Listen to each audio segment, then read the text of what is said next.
Going, yeah, we are live now. Okay, fine. So, guys, welcome to the fourth round preview of IPL 2021. So, let's get straight to the point. The first game we are covering today, Royal Challengers Bangalore versus Rajasthan Royals. I don't have any words to say because Padikkal's innings, for me, freak innings of the like not freak, also one of the best innings of the tournament, clearly up there. Okay, Yash, any thoughts?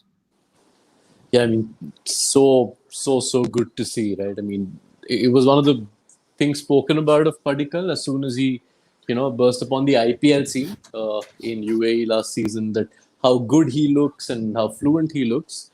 I will say that this was probably one of the bowling attacks most suited to his batting type. uh, there was a trend. Correct me, you guys, if I'm wrong. I felt there was a trend last season where the matches where Padikkal struggled were the ones where there was a high pace operator towards the start, and you knew you're not really going to get that with Rajasthan. Even if there was going to be swing, they didn't really help their cause by giving Gopal the ball in the second over, which I think Kartikeya will have a lot to say about in a bit. But yeah, I mean, not taking anything away, that was such brilliant shot making. Uh, but I do think this was one of the more favorable bowling attacks for Padikkal's style of batting.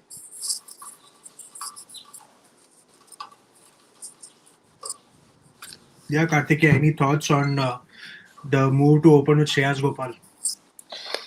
Yeah. Like I tweeted out earlier today, I think there was such a huge blunder after what happened yesterday. Yesterday, we saw Deepak Chahar. He swung the ball. He got 4 wickets in the power play. Today, again, we saw Mohammad Siraj. He was getting movement. He took 2 wickets. He got Joss Butler and David Miller out. And see, I don't get the rationale of bowling a spinner at the top when you're getting so much movement because you're losing that competitive advantage, especially when you know that deck is going to flatten out big time after its swing disappears, right? So, honestly, I don't understand the move. Yesterday, Varun Chakravarti, okay, understandable. First time they're playing a match there. But RR, having played in Wankhede all the way through the tournament, is totally inexcusable that they went with that. And it's obviously because they got fooled into that head-to-head matchup with Virat Kohli. But there are 2 points to remember. Firstly, the less important point is Shreyas Gopal is very low on confidence. He's not bowling quick enough. He's not getting turn. He's bowling so many drag downs. So it's very tough for him to go out in the power play where it's so demanding for any spinner. And also because these head-to-head matchups are very overrated. Firstly, they're on very small sample sizes, and this particular matchup is a perfect example of that because 2 of the 3 times Gopal has dismissed Kohli, it's of rank deliveries. One was a half tracker, which he pulled straight to deep end wicket, and another was in a 5 over match where he was slogging every ball. So I don't understand the rationale behind this matchup and why they had to go over that and ignore the fact that the ball was swinging. So yeah, when you're in a particular match situation, you're supposed to focus on that rather than looking at some small sample size matchups which took place in the past.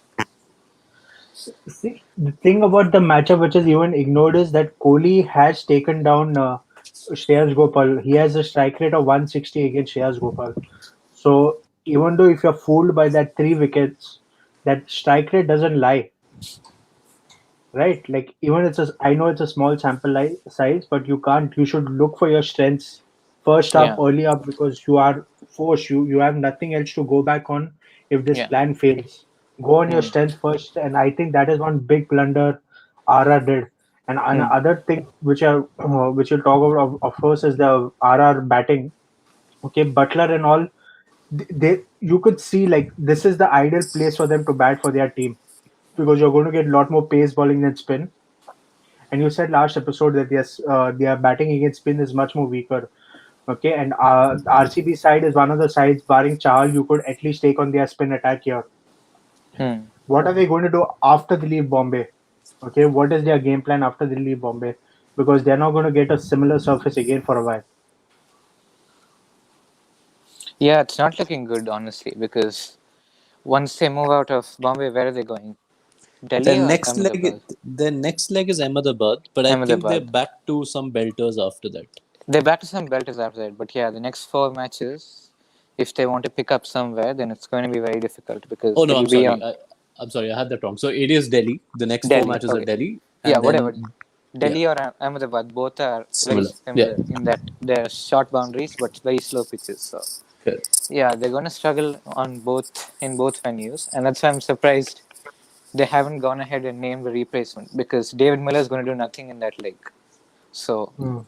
I would have liked them to replace him with a spin competent batsman, which they haven't done yet. So yeah, it's quite frustrating for them honestly because even the spin attack, I don't think it's gonna cause too many problems on slower pitches because Gopal and Tewati, I don't know what they're bowling these days. So yeah, it doesn't look good for them, especially because Butler's not kicking on as he should. Because in Wankhede, that's perfect for Butler. He should at least get 260, 70 plus scores, which he hasn't done. So yeah, it's Yeah. not looking good for them. Yeah, Butler has And only scored against Mumbai and Wankhede, so I think no Mumbai, no party for him basically. But yeah, like I don't think, and the frustrating part is now that you have these, they can't get maybe English players for a while, so there might be a question mark on even Archer ever joining them at this point now. Okay, you have Liam Livingstone is already gone, so basically they have only five overseas players to pick from. Your Mm. Indian local talent is not good enough. You have basically put yourself in a huge hole now by not naming replacements. I don't think so. They might be coming anytime soon as well now because of the 7-day quarantine. Yeah, if they name a replacement even today, they're probably not gonna get them for the first match at Ahmedabad or whatever. So Yeah, yeah, so they are basically stuck. But yeah. let's go back to RCB. Honest question: 4 matches, 4 wins. Is it the year for them? who's that too? Anyone of will answer. You can take it. Uh, I mean, I think we've learned with our CB not to call anything as early as 4 games in. Uh, we did touch upon in our last conversation about how there'll be a new challenge in this leg of the competition coming up for them. That fine, one particular style of play worked for them at Chepauk in those first 3 games. I'm talking the batting. Obviously, we know was carried by those two freak geniuses, but the bowling. I'd like to ask you guys, what did you make of their bowling effort? I mean, I know things were made easier in a way for them in the second half, considering the amount of wickets Rajasthan had lost in the first half. But Hmm. how did you guys see the way they operated with the ball in the last 10 overs? Because I thought Rajasthan could have made a few more runs. They could have made a few more, but I think they didn't bowl well. Harshal Patel, as we expected, once he moved out of Chepauk, those slow Yeah. balls are not gripping, he's getting hit. And I don't expect Kyle Jamieson or Siraj to do well in the death either. So they basically front loaded. They need Siraj to take wickets at the top. They need, what do you call, Sundar to get wickets at the top because Chahal has done nothing in the tournament so far either. So yeah, I And think their bowling is not looking good. It's the fact that their batting is now a powerhouse with Kohli and Padikkal stepping up today to join forces with those two guys. They can literally chase down anything. So I think their batting has gone up 2 notches today, but their bowling, as expected, hasn't delivered. the bit that I found a little surprising was the decision to. I mean, you saw what they were thinking. They felt they needed an extra pace option here. Why Kane Richardson over Navdeep Saini is my No, question. I don't get it. Saini is definitely a better bowler than Richardson. Unless there's Navdeep Saini has an injury and RCB don't want to release it, that he has an injury. Okay, there's no reason not to play Navdeep Saini at least for this in Wankhede. At least there was no reason to not pick him. You could have if you wanted, you could have gone with Saini and then picked what do you call Dan Christian for one of the options. You could have picked Dan Christian for Kyle Jamieson because Navdeep Saini gives you a death bowling option, right? Kyle Jamieson, you're front loading him. You're Yeah, they're probably not going to drop Jamieson now, but even Yeah, if Saini is injured, I would have picked Daniel Sams because now he's exactly. what out of quarantine for 5 or 6 days now. So yeah, Hmm. He's definitely a better bowler than Richardson, who does nothing at all. So I don't know. And then other yeah, I yeah, thought they that know. was weird. Probably something they have to think about going forward because Hello. Yeah. Okay. So let's go to the next game. Hello, Karthik. yeah, I can hear you. Oh, I think I think Yash has gone off. He'll join us. yeah, she's gone off. Okay, fine. Yeah, Yeah. Okay, but let's go to the next game, which is the big match CSK versus KKR. Okay, I think CSK batted well for what they had yesterday. They batted really well. They hmm, bowled really well for the hmm, first 5 overs, and then KKR stays at hmm. comeback. Okay, so what are your thoughts on that Russell, DK, and Cummins innings? Because I said that I was really excited about KKR moving to Wankhede because if there is a ground you would want this batting liner to perform, it's going to be at Wankhede. Yeah, and yeah, like you said, Russell after that knock against RCB, he just made 30 runs, but it was clear that he was hitting the ball properly. And I said before, he was coming to the tournament cold because he hadn't played any cricket before that. But once that engine started heating up against RCB, you knew there was something special coming along. And when he came in at 31 for 5, it literally took no balls. He just took off from ball one. So that's what you expect from Russell to do something crazy like that. And it's obviously a very good sign for the tournament going forward because we know what value he adds to the tournament, what value he adds to the team. If he gets going, he's easily one of the tournament MVPs. So that's obviously a good sign for them. And Cummins as well. I saw Cummins' numbers against pace since last IPL, and he averages 29 at a strike rate of 180. That is elite for any batsman, leave alone a tailender coming like him. So that's obviously a good sign for them as well. And DK, we know his range against pace, so that's nothing new. So I think that core coming together nicely is good for them. But that top order really needs to look at itself in the mirror because chasing 220, you expect them to set some kind of platform for those three guys coming down. And the fact that Gill keeps failing despite being given that promotion as opener last year, I don't think it's on because it's been what 14 games last season and now 4 games, and I don't think he's played a substantial knock, whether it being anchor on a slower pitch or give them a good start on a flat pitch. Both are not happening, so that's something they need to look at. And Morgan's form obviously has been horrific. What they've done is they haven't picked a backup player for Morgan. They don't have a backup top order batsman either. So even if Morgan wants to drop himself, that's not possible because they're completely locked out. Even if he wants to give up captaincy, so that's a team construction issue. So yeah, despite that very exciting finish, there's some problems they need to try to iron out very soon because 1 out of 4 and 1 game gone at Wankhede, which is supposed to be a favorable match for them. You want to get wins, as many wins as possible. Mm. Yes, your thoughts. Yeah, I think the batting has been covered in enough detail by Karthikeya.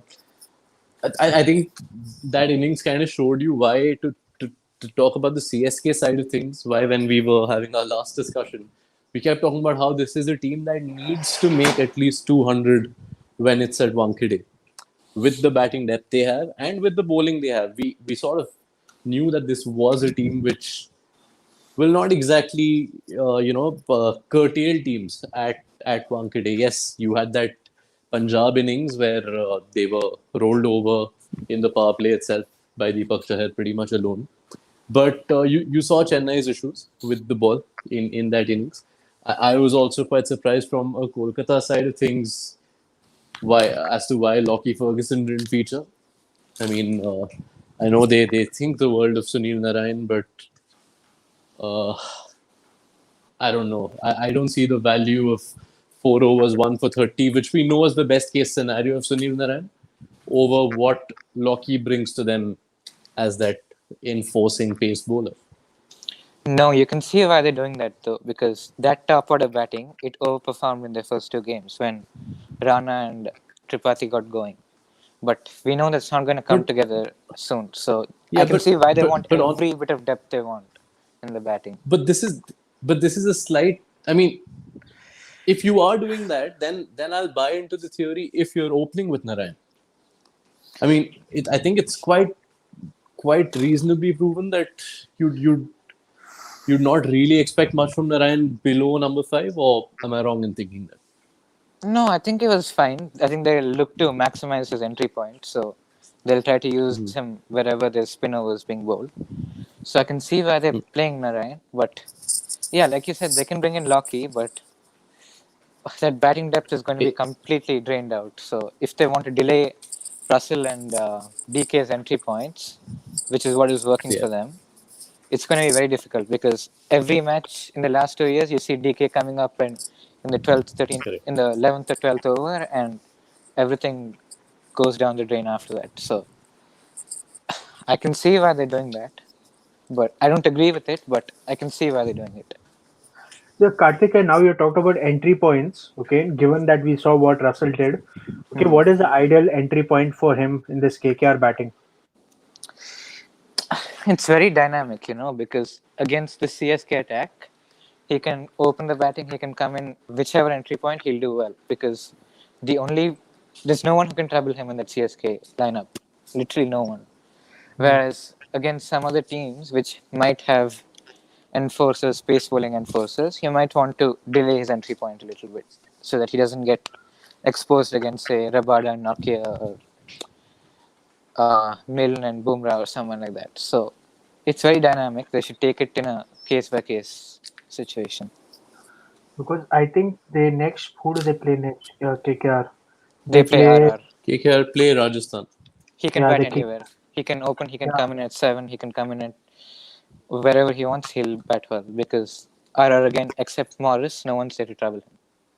yeah, and I think against a Rajasthan side and at Wankhede, they have to go maximize, try to even get a net run rate boost if possible, because you don't want to be missing out on net run rate at the end of the tournament.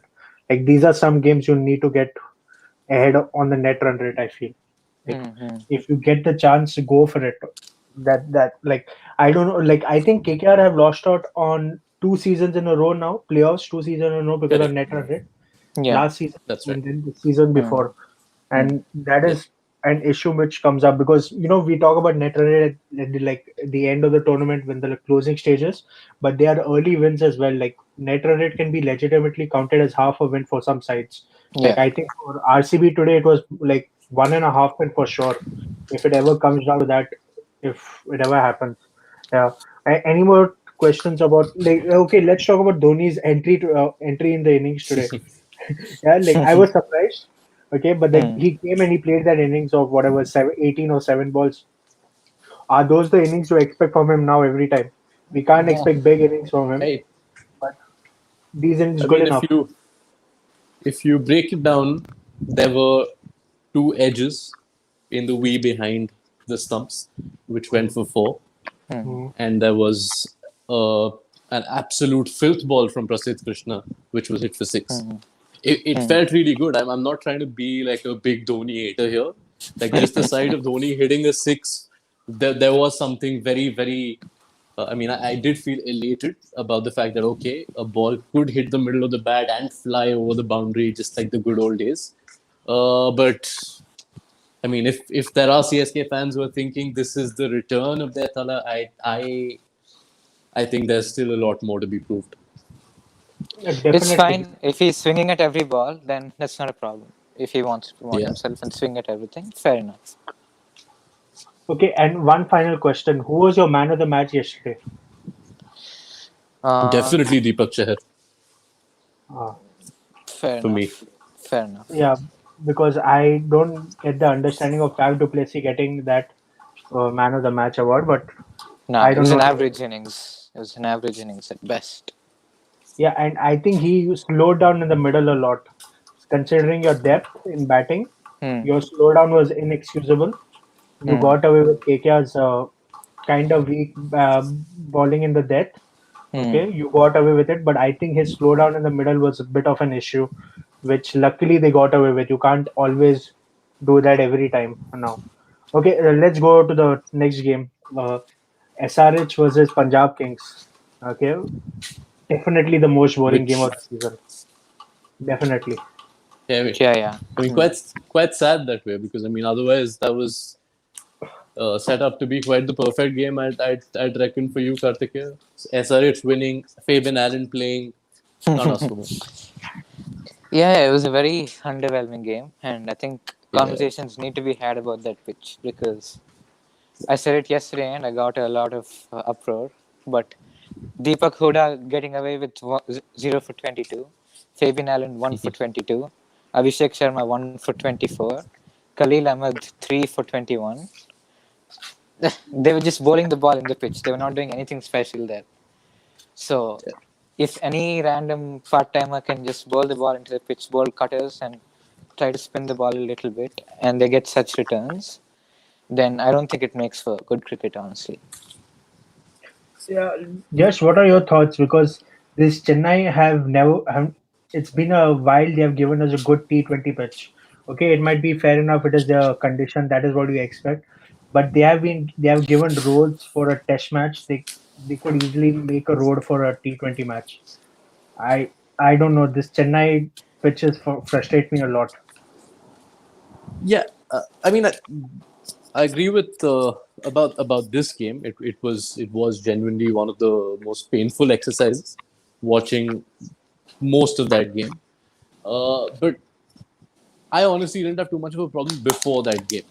You know, like Same, same. those 150 games that were happening at Chepauk were to me uh, at some level much more exciting than a 200 versus 200 slugfest. I don't want to get into that debate. It's quite subjective. But Yes, subject. having said that, like it was quite enjoyable to watch Hmm. those first four games. That was obviously the one game where AB and Maxi maxed out, and then you saw that 200 score. But that, as we discussed, was always going to be an aberration. You Yeah. saw 200 on a Chepauk pitch only because those two batted the way they did. Hmm. Uh, this one game, yeah, no real answers. But beyond that, I don't personally have too many complaints with what we've seen. And Yeah. if this is the trend that is going to get like deathly slow now, then let's be happy there are only two more matches to suffer. Yeah, Yeah, Punjab yeah. Kings Overall, have, I don't have a yeah. problem because I think it adds good flavor to the tournament. The fact that we have pitches on which batsmen have to show skill against spin. But Hmm. Yeah. the problem is when guys like Deepak Huda or Abhishek Sharma get to bowl such spells because then where is the skill level? If any random bowler can try turn the ball and so spin it so much, right? So that's the only problem I have. Otherwise, I think it adds good flavor to the tournament. No, because this pitch reminded me of what they had in 2019 for CSK. Because that pitch was also horrible for me to watch games on. Like Hmm. obviously it was Chennai maximizing their spin quota and spin whatever nonsense they had, but it worked well for them. They reached the final on back of a good home record, and fair enough. But those were pitches I felt were really hampering T20s at some point. Okay, let's look at the Sunrisers side of it. Okay, Sunrisers made I think four changes or three changes. They got Kane in, they got Kedar Jadhav in, and who else did they get in? Siddharth Kaul. Yeah, Siddharth Kaul, the great Siddharth Kaul. Okay, but what are your thoughts about dropping Manish Pandey to get Kane Williamson basically in? I mean, it's fine because, like I said earlier on previous episodes, if Manish bats anywhere below 3, then it's not zero value. He's adding negative value to the team. So it's Hmm. fair enough to drop him. And Kedar Jadhav, I don't understand. What does he add that someone else doesn't add? So I think Samad is injured actually. So they probably Yeah, don't have an option. Yeah, yeah. yeah. So that was their only like forced change, I think. Can't complain But then. And Siddharth Kaul came in because what? Nattu was Natarajan, also. yeah, Nattu is ruled out of which the is tournament. now So which is now a much bigger concern. Yeah, yeah, so you can Apparently, see he's why found they out. did that. in in fact, there's a compounding effect, right? This is a question I wanted to ask you. Actually, Natarajan's gone for the entire tournament. We've got a few comments on this as well. Natarajan's gone. Bhuvneshwar Kumar didn't finish his quota in the last game. I'm not Hmm. sure what the status is, but first, even without Natarajan, Siddharth Kaul obviously is not a definitive answer. And if, God forbid, it's a scenario where both are missing, even if it's only for 1 or 2 games, how do Sunrisers go about even trying to fix that bowling attack? Kane Williamson then, and bring in Mohammad Nabi or Jason Holder, because if you take that bowling attack anywhere outside Chepauk, it's going for 220 every match. No doubt about that. Because Okay. who bowls death, who bowls middle overs, except Rashid Khan? There's nowhere else to hide. So they'll probably have to If drop Kane and bring in someone else. You've got to hope that the Bhuvi issue is short term, because if it's short term, they might actually have a way out. Because even post Chennai, where they have one more game now, then they have 4 games in Delhi, which again, you can hope won't be those belters. So, but if both are out, you have to get Holder in, right? Otherwise, what's happening with the pace department? Yeah, Holder has to come in if one of them is injured. Otherwise, they can compensate with Sandeep as a power play bowler. But now with death bowling completely out of the picture, they have to maximize in other areas. So bringing in Manish Pandey for Kane Williamson, somewhat you hope that Manish Pandey gets going at 3. Only hope at this point, but I think that's probably, given how Warner and Best are giving them good starts, probably a better idea to strengthen that bowling a little more. Because I don't think so it will help much now. Once if these Bhuvi and Natarajan are out, it's going to hurt them, and they haven't started the tournament well at all, so it's going to hurt them massively. Let's move to like Punjab Kings side. Okay, Yeah. they have moved to Chennai. We were hoping for Bishnoi to play. He still hasn't played. Okay, Murugan Ashwin was given a game instead. Is Bishnoi injured? Is there any idea about that? No clue. There's because Haven't haven't seen or read No idea, anything. no. there's no reasoning for Bishnoi not to play one more game in like at least one game in Chennai now. They have 2 games. They have one more game tomorrow against Mumbai. So I don't understand why would you not play Bishnoi. He's attacking. He can get you those wickets. He can even slow down the scoring rate when required. And especially when you're playing in Chennai, he will be an asset on these surfaces. So I don't understand what was the reasoning for not playing Bishnoi. But if he's injured, fair enough. If he's not injured, it didn't make any sense. Yeah, there's no Absolutely. reason And to play Moses Henriquez over Bishnoi. Zero reason. Yeah. yeah, in fact, that's what I wanted to come to. There is, I mean, I don't think we can use the word reasoning for the next few minutes of this conversation, as long as we're discussing Punjab Kings, because what's been so typical about them, and I really want to come to this. They are the, I mean, I'd like, I'm sure many have used this phrase before. They are the panic kings of this tournament, right? Like you lose a match, you change everything. And I decided to sort of go through their 11s from last season and see how much they do this. Through that entire first half, where they kept losing matches last season, they made 12 changes. Going like, by the time they were entering the 8th game, they had made 12 changes to their playing 11, which doesn't sound like a lot, but it's not just the number; it's the amount of confusion that sort of prevails their rank all throughout. You had Chris Jordan last season, who played the first match, got hit for 30, dropped for the second match, back for match 5, dropped for match 6, back for match 7, and then he ended up being one of their better bowlers through those 5 matches that they won. A very similar sort of tale for Murugan Ashwin. And you were really hoping more. I mean, at least I personally was hoping that there'd be some, not stability for the heck of it, but at least stick to some of your decisions or make decisions that, can be reasoned out. But the last couple of matches, again, I mean, this game, to have a bowling attack where you needed to get 8 overs out of Fabian Allen, Moses Henriques, and Deepak Hooda, I don't think should be permitted in a tournament like the IPL.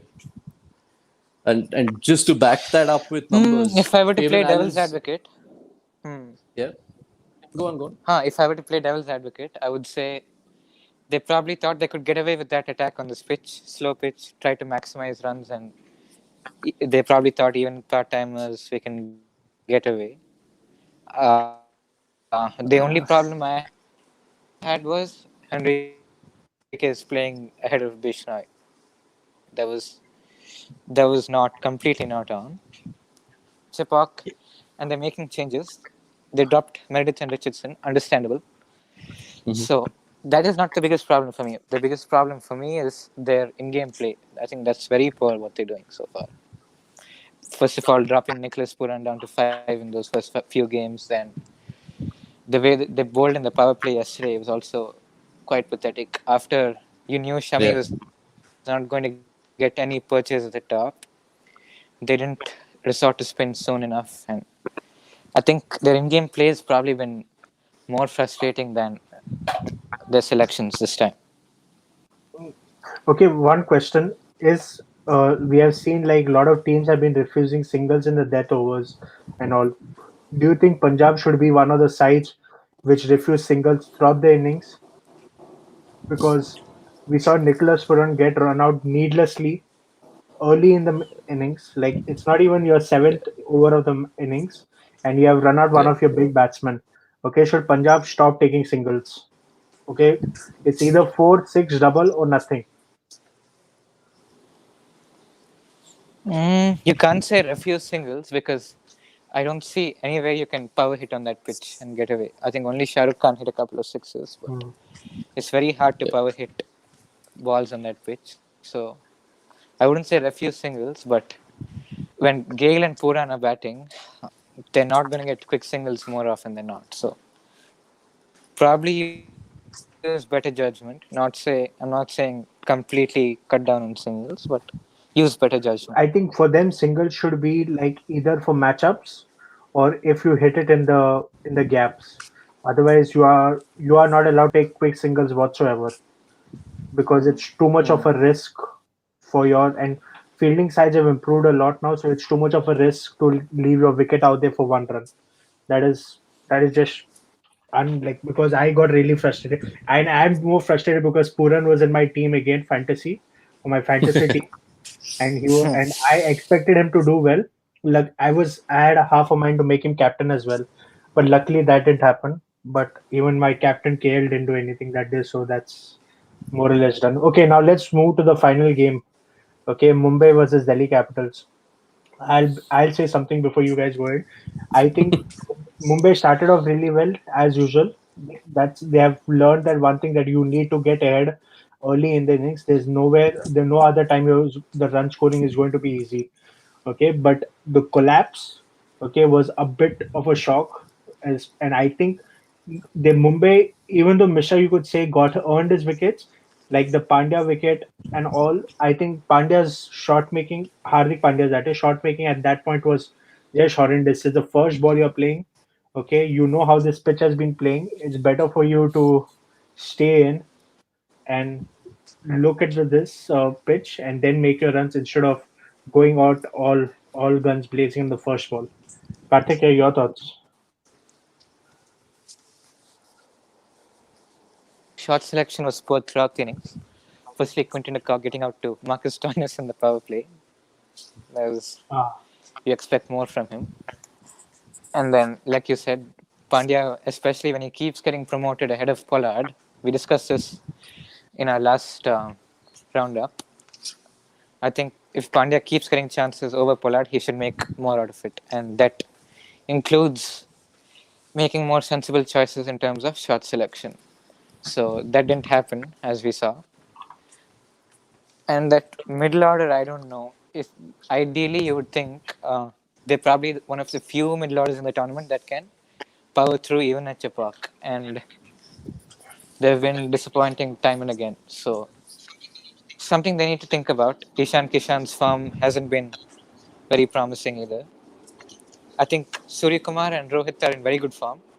They're hitting the ball well, but they're not able to get big scores. So the onus is on the middle order to give them that finish, as is the case in every season for them. But that's not happening. But the positive thing is, once they move out of Chepak, everything is only up for them because Rohit and Surya Kumar are in good form. Their bowling lineup is coming along nicely. You would expect their middle order to come good outside Chepak. So Not too I concerned, just but being the champion side they are, you expect better from them. Yeah, yes, I go ahead. just like I'd just like to make a side note that I don't expect it to be an immediate change in fortunes because their next venue for the next 4 games after Chennai is Delhi. Yeah. So I mean, but still, I don't expect Delhi to be, the sort of challenges that Chepauk has presented to their middle order power. I don't Yeah, expect it to be as daunting in Delhi for them. So yeah, the yeah, turnaround, like Karthik is saying, is bound to happen. They've been way too good and they are way too strong. And in Chennai, yeah, you thought that if there's one team that would be able to beat the trend at Chepauk, it would be them, but it hasn't happened for them. Mm. See, how much do you think? Like, I look at it this way: that Mumbai Indians have played here 4 matches. Okay, they have Yeah, not played their best cricket, but they still have 2 wins and 2 losses. And I would take that if you're not playing your best cricket, to be honest. yeah, but I guess yeah, yeah, I think go yeah. on. They've been Go on. gifted both those games. I think they probably deserve 0 out of 4. Even Excuse if me. they were 0 out of 4, I expect them to get back after that. So again, not too concerned. Yeah, Yash, go and I, ahead. and I, and I think internally that would be that would be something that they know. I mean, this is a team that succeeds more because they sort of uh, accept what's going wrong. They might not make it out there in their press conferences, but I'm sure there are some real conversations about the fact that had it not been for 2 jail breaks, we would be sitting on 0 out of 4 right now, and that for a team of Mumbai standard should not have been happening. Um, the difference, of course, is that unlike other teams, they're not going to panic and change everything. They know that this setup has worked for them. They're going to back those players, and that invariably, it's almost like, I mean, I hate saying this, especially in the presence of Clive, who will quote this forever, but they are kind of the inevitable team of this tournament. See, I'm first of all still not over the fact that you said we deserve to be 0 of 4. Okay, I think we bowled really well in our wins to win those games. And the other game which we lost, it was because of an alien, and we play with humans on this in this tournament. Okay, Not so much about deserve, but more like knowing that you were actually very, very close to being on 0 points out of 4 right now. yeah, Let's put it that way. yeah, fair enough. Okay, the Sunrisers win actually we deserved. Yeah, That can't be yeah. taken away from. Like Hmm. even though you can say Manish Pandey played into our hands, but fair enough. It was Huh. your everyone knew Manish Pandey was going to play it into our hands, so fair enough. Okay, let's look at Delhi Capitals. Yeah, finally Shimron Huh. Hetmeyer playing. Okay, but playing at around what 5 or 6, whatever that was. But the bigger thing is that they changed, they adapted, and they adapted quick. They didn't even have a training session in Chennai, and they adapted quick. So big kudos to them actually for making that happen in Chennai.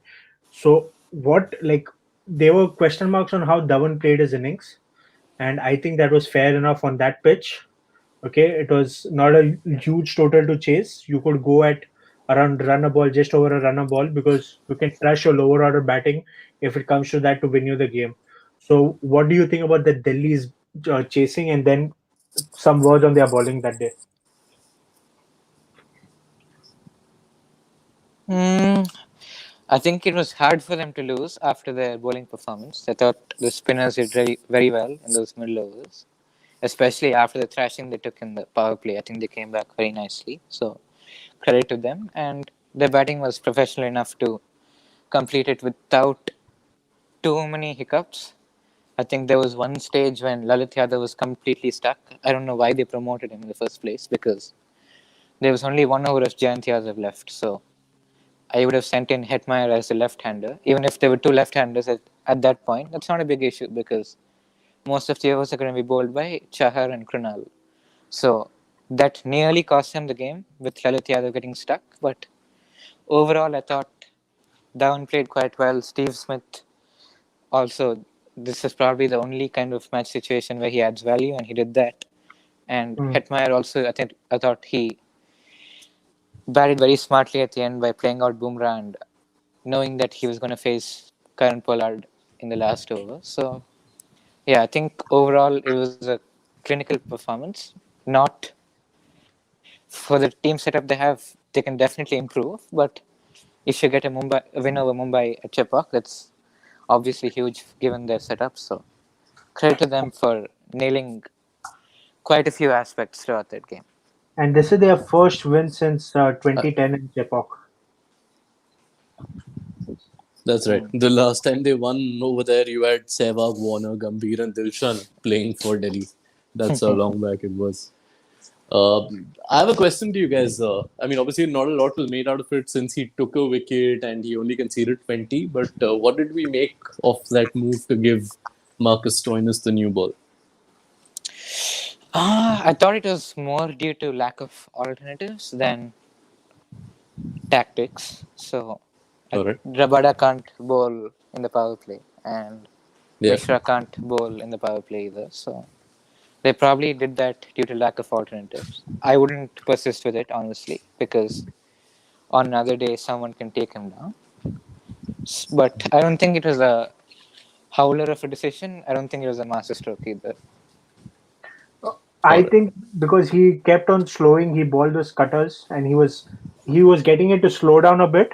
The ball. I think that was his only. That was a plan for him basically in the first 2 overs, and he kind of did it with ease and all that, and got a wicket. So bonus. So it's not like a big deal, as Karthik has said. There was no other option, so it's not a big deal at work, but it worked well enough, good enough for them. Yeah. But will they do it in other venues? I doubt it. They can't do it in Chennai again. Oh, sorry, they can do it in Chennai again and might get away with it. Hmm. But doing it somewhere else, and I think their next game is against Hyderabad, right? Yes. Yeah. Yeah. So I don't think so. Warner and Bairstow would let his overs go for nothing. Yeah. They will. That's They a will. no goes on. Yeah, they will definitely try to take him down because they know that against that, with their batting lineup and against the bowling which they have to face, they have to take runs from their Delhi Capitals weakling. There's no other option right now. Yeah, I was very impressed that they dropped Vokes Yeah. after Vokes did Finally. well in the first few matches.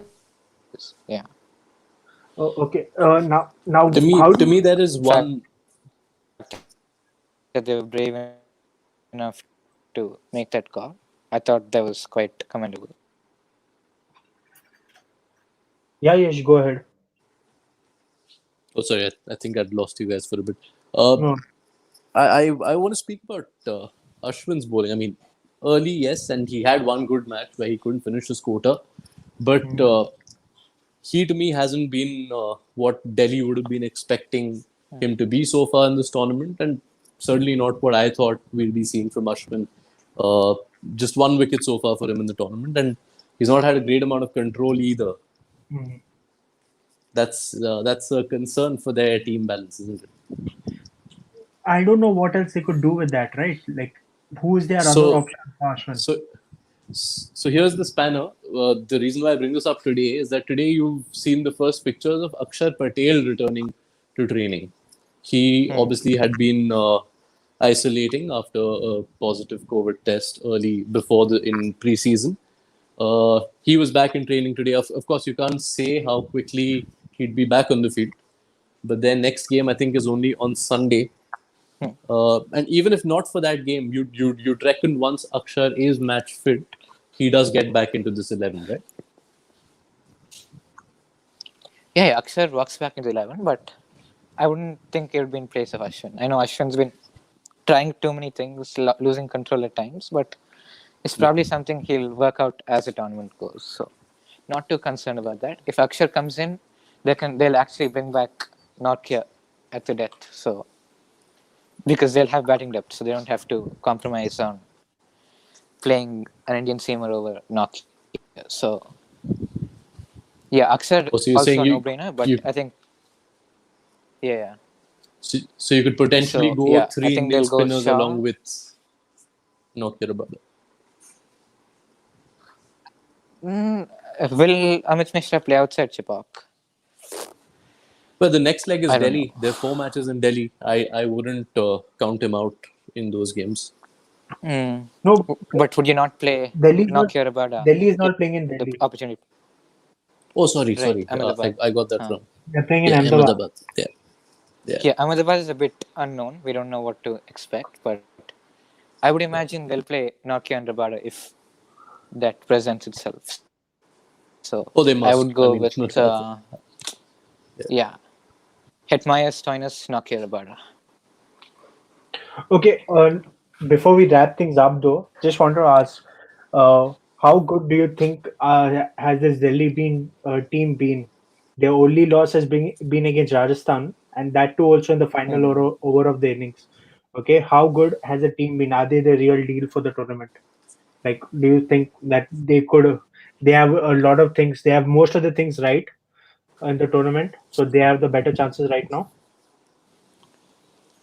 Are they I'd, better s- than CSK, RCB, MI? Probably not, but they're staying afloat. They won 3 out of 4, which is good. So I wouldn't overhype them too much, nor would I discredit their 3 wins. So neutral towards it. Okay, to but me, you the think? best sign for Yeah, sorry, Yash, go ahead. Yeah. yeah, no, I was just saying. To me, the best sign is I think the fact that you haven't felt entirely convinced about all their parts yet. They Yeah. haven't had that much time playing what would be their best 11 yet, and still they have 3 wins out of 4. So probably a very dangerous team going forward for most others in this competition. Mm. Fair enough. Yeah, Yeah. yeah, because they have a lot of upside. At least I feel there's a lot of upside coming their way if they get their right 11 in. Okay, Hmm. they could be like a dangerous team, especially with the venues they play in. Hmm. Same thing like how RCB is. Yeah. Okay, they have like a lot of upside. Hmm. Okay, anyways, I think this should be enough for us for round four review because the next Hmm. now we have Mumbai versus Punjab Kings. Uh, who KKR Very versus. tough one for Punjab. Hmm. Oh, I thought you were going to say for Mumbai for a second. No, but anyways, Punjab games have been very tough for us. They always have like some. We always have some thrillers with Punjab now, at least for 4 seasons in a row now. It is. I. Yeah, Yeah, it'll be Hopefully a it's a good game good game for sure. if Punjab pick well. If they don't pick well, a, then a, Yeah. a thriller at Chepauk will be interesting. Like what 98 all out meets 99 for 9 in the last over. I don't know. yes, bro, please. We don't need all this drama. Save all this drama for other teams. We can't. I need Mumbai to leave Chennai with at least like positive win loss ratio. Then we can look at the rest of the tournament. Hopefully that way. Okay, but anyways, thanks guys. Thanks for joining me, and we'll see you hopefully Thank on you. Sunday. There's a double header on Sunday, right? I think there's a Yes. yeah, there is. Okay, then we'll see you guys on Sunday for round Right. five. Hopefully with Yeah. Mumbai with another win and DC and RCB with losses. Hopefully. Okay. So see you guys then. Take care. Thanks All for Right. right. joining See me, you. Thank you. Kapil. Yeah. Thanks, Thanks for Yash. thanks for having Bye us, bye. guys. Yeah. Thank you Bye bye. guys. Bye.